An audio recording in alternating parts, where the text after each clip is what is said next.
Prince, I am studying junior B section. ఈ రోజు నేను దావీదు స్టోరీ చెప్పబోతున్నాను. మా క్లాస్ టీచర్ల పేర్లు సుమస్మైలి అక్క, బిందు అక్క, స్వర్ణ అక్క.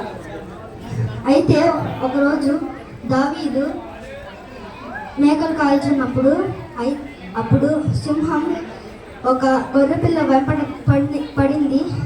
అప్పుడు ఆ గొర్రెపిల్ల పరిగెత్తినప్పుడు దావీదు అన్నాడు, చిన్నదానా భయపడకు అన్నప్పుడు ఆ గొర్రెపిల్ల దావీదు వెనకాల నుంచింది.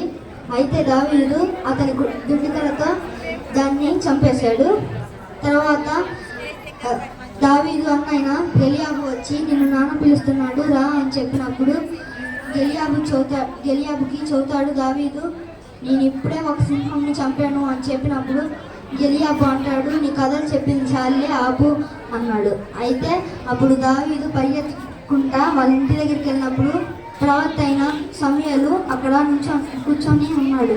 అయితే అప్పుడు సమూయేలు చెబుతాడు, నిన్ను దేవుడు ఎన్నుకున్నాడు అని చెప్పి తైలం కొమ్ముతో దావీదుని అభిషేకించాడు.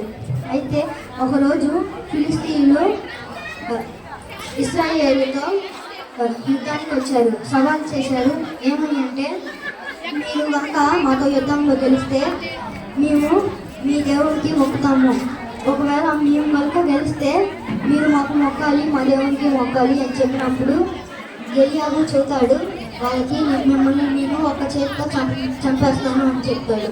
అయితే అప్పుడు మాతో ఎవరు నిన్ను చేయమన్నారు యుద్ధం, జాతువాడైన గొలియాతుతో చెయ్యి అని చెప్పినప్పుడు ఇశ్రాయేలు ప్రజలందరూ పరిగెత్తుకుంటా వెళ్ళిపోయారు. అయితే అప్పుడు దావీదు యుద్ధం చేసి గెలిచాడు. Thank you.